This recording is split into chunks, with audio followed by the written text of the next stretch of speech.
Now, I don't begrudge anyone asserting their constitutional right to remain silent, but I can't stand it when there's a double standard, when what's sacred to them is denied to us.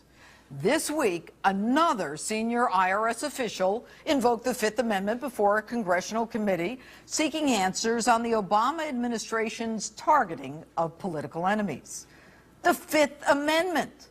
This is the same administration that couldn't wait to trample on the First Amendment freedom of the press, couldn't wait to trample on the Second Amendment right to bear arms, that used the NSA to trample all over the Fourth Amendment rights of just about every one of us, and then, of course, lied about it. Now, when they're caught with their hands in the cookie jar, what do?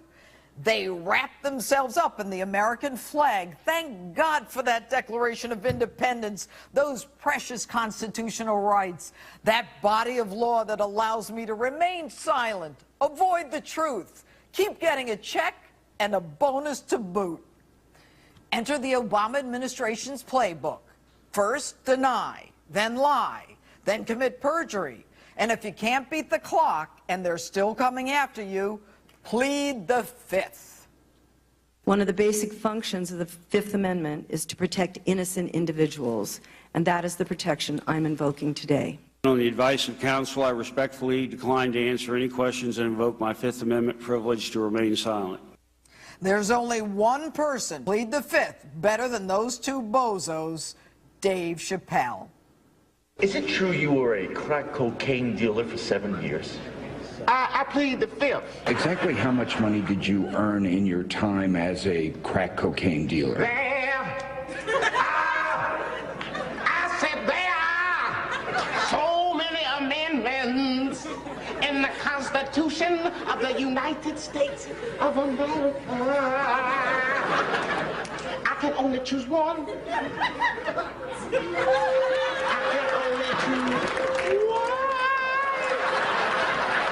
Plead the Fifth. I plead the Fifth.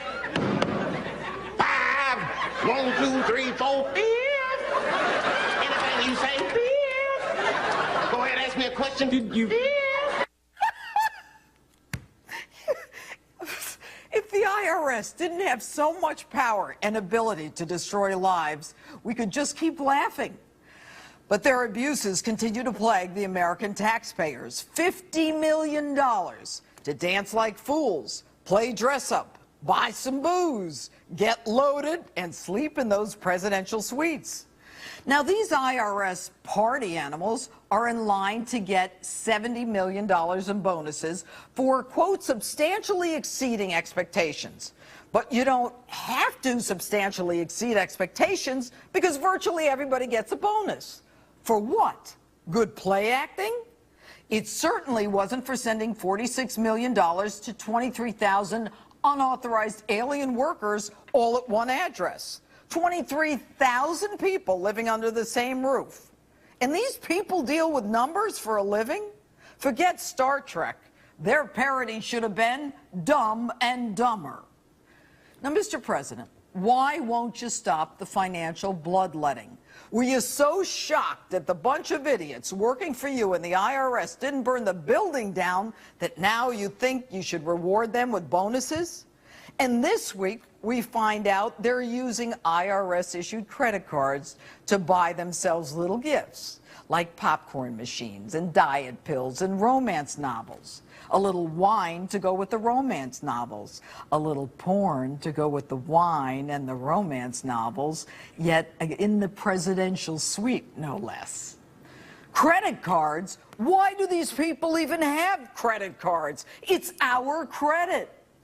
And of course, add a little corruption to the mix. Greg Roseman, Deputy IRS Director, awards the largest contract in IRS history to a company owned by his close buddy, another IRS bozo who took the Fifth. But have no fear, the president is going to make everyone accountable and appoint the savior of the day, that capped crusader Danny Werfel, acting IRS commissioner. He's going to come in and restore confidence. Here with his conclusion. While fact-gathering is still ongoing, we have not found evidence of intentional wrongdoing by anyone at the IRS or involvement in these matters by anyone outside of the IRS. So why did you apologize? No intentional wrongdoing by anyone at the IRS? Are you stupid? No intentional wrongdoing? Did they or did they not target conservatives after they lied and said they weren't doing it, after they were told not to do it, then they did it again and said that they didn't do it? Were they having an out-of-body experience? And by the way, Werfel, how would you know? You admit you haven't spoken to Schulman or Lerner or Miller or Roseman. And under intense congressional questioning, you pivot to the Obama playbook. First, no. Then, I don't know. Then, there's no evidence. Then, you prove there was wrongdoing. I challenge your question. Then, you're looking into the facts. Now, you're going to wait for the Justice Department to do an investigation. Great. In over his head Holder gets another investigation he won't do. Does this remind you of anything? Remember Benghazi? That ARB that Hillary appointed? They didn't get the facts, but they had a conclusion. They didn't speak to Hillary. They didn't ask the president if he issued that cross-border authority. Such a happy ending. And everybody is still working at the State Department. Folks, this is how it's done in Washington. They don't want the truth. No one's been fired, sanctioned, prosecuted. People are on vacation, getting paid for not working and not doing their jobs. Now, they say at the IRS that they're sorry about the conferences and the lavish spending and the targeting of conservatives, and they want our forgiveness.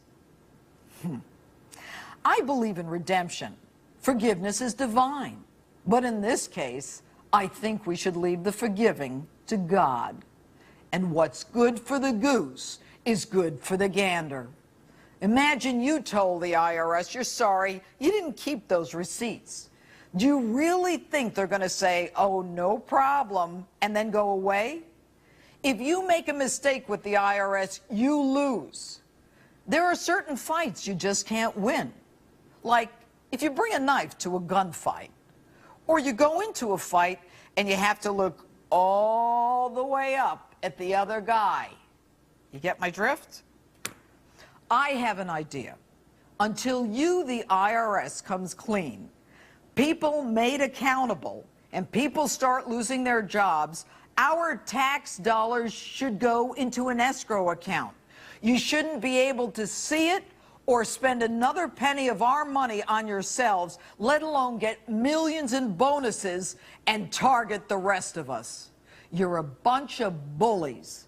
They say in our society we have zero tolerance for bullies. I'm not so sure that's the case here.